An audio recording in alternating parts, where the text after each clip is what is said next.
Hi అండి. అందరికీ నమస్కారం. Welcome to my channel. ఈ వీడియోలో ఉద్యోగులకు శుభవార్త. డీఏ పెంపు ఉత్తర్వులు 2 వారాల్లో 2 డీఏలకు మరో వారంలో సీఎం ఆమోదం. దీనికి సంబంధించిన పూర్తి వివరాలైతే వీడియోలో తెలుసుకుందాము.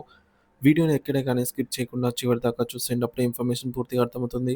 వీడియో చూస్తున్న ప్రతి ఒక్కరు వీడియోకి లైక్ చేయండి ఫ్రెండ్స్. ఈ వీడియోని తోటి ఉద్యోగ పెన్షన్ మిత్రులతో అయితే షేర్ చేయండి. కొత్తగా మన ఛానల్ చూస్తున్నవారు సబ్స్క్రైబ్ చేసుకోకుంటే వెంటనే మన ఛానల్‌ని సబ్స్క్రైబ్ చేసుకోండి. దీని ద్వారా నేను చేసే లేటెస్ట్ వీడియోస్ అన్నీ మీ వరకు రీచ్ అవుతాయి. ఇక ఆలస్యం చేయకుండా వివరాల్లోకైతే వెళ్ళిపోదాము. ఫ్రెండ్స్ ఇక విషయానికొచ్చినట్లయితే జనవరి 2025లో కేంద్ర ప్రభుత్వం తన ఉద్యోగులకు డీఎన్ఎస్ అలవెన్స్ డీఏలో 2% పెంపును ప్రకటించింది. దీంతో ఇప్పటివరకు 53% ఉన్న డీఏను 55%కి పెంచినట్లు అధికారికంగా ప్రకటించారు.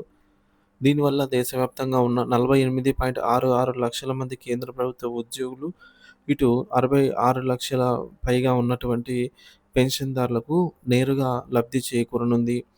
ప్రతి సంవత్సరం జనవరి మరియు జూలై నెలల్లో కేంద్రం 2 సార్లు డీఏలను ప్రకటిస్తుంది. ఇదే ప్రక్రియలో జనవరి 2025కు సంబంధించిన డీఏని ఇప్పుడు పెంచారు.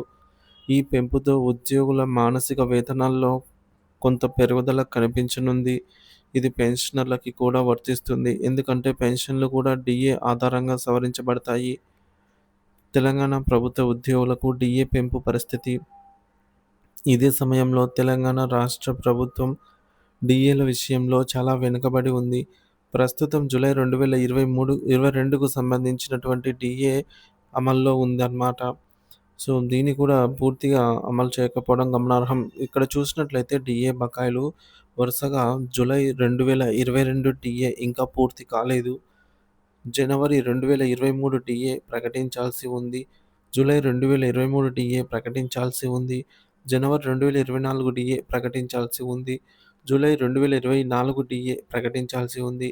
ఇప్పుడు డీఏతో కలుపుకుంటే జనవరి 2025 డీఏతో అది కూడా ప్రకటించాల్సి ఉంది. మొత్తంగా పెండింగ్‌లో అంటే 6 డీఏలు పెండింగ్‌లో అయితే ఉన్నాయన్నమాట. ఈ అన్ని డీఏలు.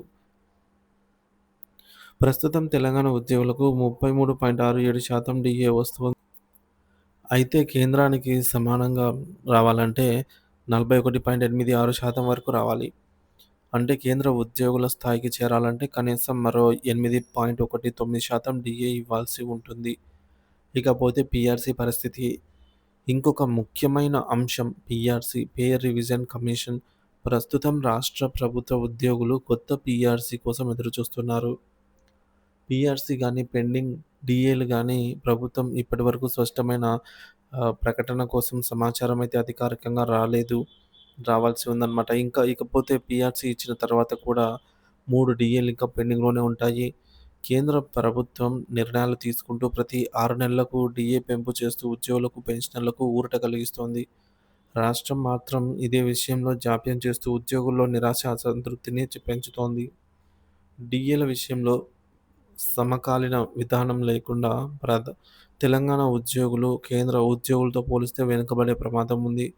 పీఆర్సీ, పెండింగ్ డీఏల విషయంలో రాష్ట్ర ప్రభుత్వం తక్షణ చర్యలు తీసుకోవాల్సిన అవసరం ఎంతైనా ఉంది.